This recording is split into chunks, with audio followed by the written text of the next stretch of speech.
मैंने सिस्टम अंदर से देखा है, मैं समझता हूं सिस्टम को, इसलिए मोदी जी मुझसे डरते हैं। सब कुछ देखा है मैंने, सब समझता हूं। मैं अंदर बैठता था उसमें, सालों में अंदर बैठा हूं। कोई नहीं छुप सकता मुझसे और मुझे दबा भी नहीं सकते हैं। मोदी जी को दबा सकते हैं। काफी डिस्कशन होता है कि हम बीजेपी से लड़ रहे हैं। लोग सोचते हैं कि हम सब एक राजनीतिक दल के खिलाफ लड़ रहे हैं। देश भी सोचता है, कोई और कहता है ये सब लोग एक व्यक्ति के खिलाफ लड़ रहे हैं, नरेंद्र मोदी के खिलाफ लड़ रहे हैं। नहीं, हम एक व्यक्ति के खिलाफ भी नहीं लड़ रहे हैं। ना हम बीजेपी के खिलाफ लड़ रहे हैं, ना हम एक व्यक्ति के खिलाफ लड़ रहे हैं। एक व्यक्ति को चेहरा बनाकर ऊपर डाल रखा है। जैसे किसी ने यहां कहा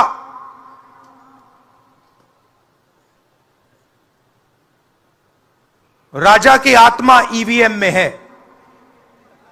सही है, सही है। राजा की आत्मा ईवीएम में है।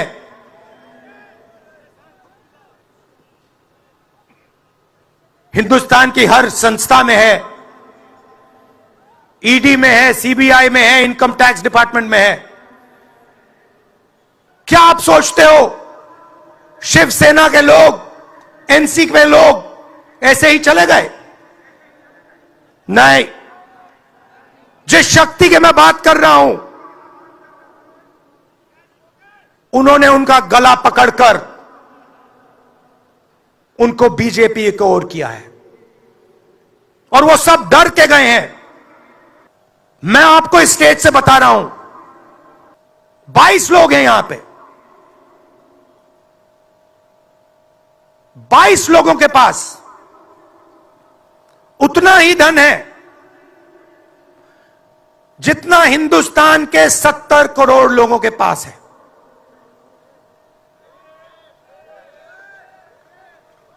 हिंदुस्तान में इंटरनेशनल एयरपोर्ट खुलवाने के लिए साल लग जाते हैं। 10 दिन में शादी के लिए इंटरनेशनल एयरपोर्ट खुल जाता है। वो ठीक है, कोई बड़ी बात नहीं है। अगर 10 दिन में शादी के लिए खुल जाता है, वो ठीक है, करना है करो, मगर बाकी हिंदुस्तान में भी तो खोलो, बाकी प्रदेशों में खोलो। इन्होंने क्या गलती की है?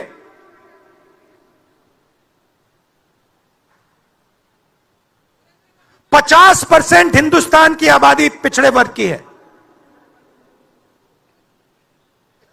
15% दलित, 8% आदिवासी, 15% माइनॉरिटी, 5%, 7% गरीब जनरल कास्ट के लोग। मीडिया के मालिकों की लिस्ट निकालिए, नाम दिखा दीजिए मुझे। दलित का नाम दिखा दो, आदिवासी का नाम दिखा दो, पिछड़े का नाम दिखा दो लिस्ट में। एक नहीं मिलेगा आपको। मैं ढूंढ रहा हूं, महीनों से ढूंढ रहा हूं।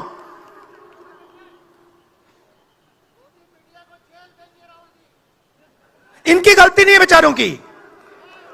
जैसे मोदी जी मुखौटे हैं, जैसे उनका रिमोट कंट्रोल इनका भी है। मैंने सिस्टम अंदर से देखा है, मैं समझता हूं सिस्टम को, इसलिए मोदी जी मुझसे डरते हैं। सब कुछ देखा है मैंने, सब समझता हूं। मैं अंदर बैठता था उसमें, सालों में अंदर बैठा हूं। कोई नहीं छुप सकता मुझसे और मुझे दबा भी नहीं सकते हैं। मोदी जी को दबा सकते हैं। मैं आपको बता रहा हूं, ईवीएम के बिना नरेंद्र मोदी चुनाव नहीं जीत सकता है। इलेक्शन कमीशन से हमने कहा कि एक काम कीजिए, विपक्ष की पार्टी को यह मशीनें दिखा दीजिए, खोल के हमें दिखा दीजिए ये कैसे चलती हैं, हमारे एक्सपर्ट्स को दिखा दीजिए। इलेक्शन कमीशन नहीं दिखाता। फिर हमने कहा देखिए, इसमें से कागज निकलता है, वोट मशीन में नहीं है, वोट कागज में है।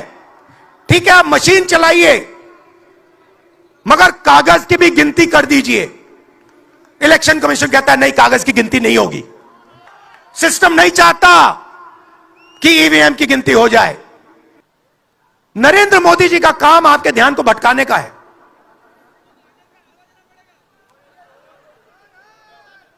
कभी आपसे कहेंगे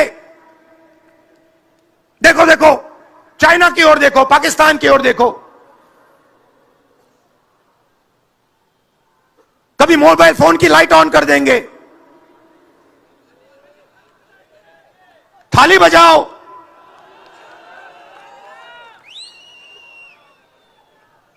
कभी कहेंगे देखो मेरा अपमान कर दिया। 40 साल से सबसे ज्यादा बेरोजगारी हिंदुस्तान में आज है। मीडिया में आपको एक मिनट के लिए नहीं दिखता। जब इनकी पहले सरकार आई, मैं आपको दिल की बात बताता हूं, पहले इनकी सरकार आई, अरुण जेटली मेरे पास आते हैं, कमरे में बैठते हैं और मुझे कहते हैं राहुल, ये जो लैंड एक्विजिशन का मामला है,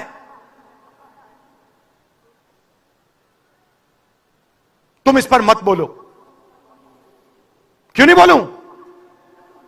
जनता का मामला है। अगर बोलोगे तो तुम्हारे ऊपर हम केस लगाएंगे। लगाओ केस, मुझे कोई फर्क नहीं पड़ता। क्या कर लोगे मेरा? ईडी वाले आए, 50 घंटे बैठा दिया।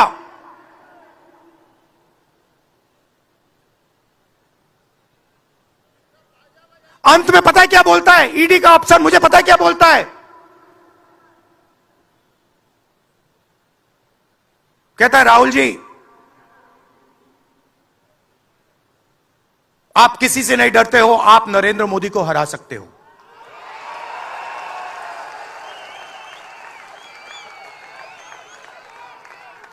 ईडी का अफसर बोलता है मुझे।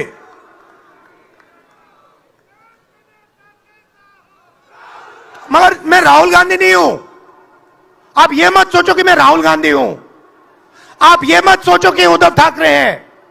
यह नहीं है, यह हिंदुस्तान की आवाज है। देखिए, मैं आपको एक बात कहता हूं, यहां मुंबई में किसी भी गुंडे को आप सीबीआई, ईडी और इनकम टैक्स पकड़ा दो, ठीक है? वो हो रहा है, वो ही हो रहा है। एक व्यक्ति ने इनको पकड़ रखा है, उनके पीछे एक और शक्ति है, वो कह रही है भैया आप देखो, हमें ये एयरपोर्ट चाहिए।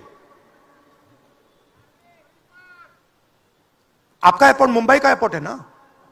आपने तो देखा, सीबीआई की इंक्वायरी हुई और उसके एकदम बाद मुंबई एयरपोर्ट अदानी जी को मिल गया। तो मैं आपसे कह रहा हूं कि इससे आपका नुकसान हो रहा है। नोटबंदी की, जीएसटी लागू की, जो हिंदुस्तान का रोजगार का सिस्टम था उसको खत्म कर दिया। चाहते हैं कि यहां सिर्फ 20-25 कंपनियों का राज हो। चाहते हैं कि ये जब छोटा धंधा चलाते हैं, सब्जी बेचते हैं, छोटे छोटे दुकानें चलाते हैं, चाहते हैं ये सब खत्म हो जाए, और एक के बाद एक इनको खत्म कर रहे हैं। स्मॉल और मीडियम मैन्युफैक्चरिंग जो है उसको सबको खत्म कर रहे हैं। यही लोग तो चाइना का मुकाबला कर सकते हैं। जो स्मॉल और मीडियम इंडस्ट्री है वही तो चाइना का मुकाबला करेगी, वही तो देश को रोजगार देगी। उस नींव को उड़ा रहे हैं। और आपको खड़ा होना पड़ेगा। आपके बिना काम नहीं बनने वाला। आप हो भारत माता, आप सब भारत माता हो,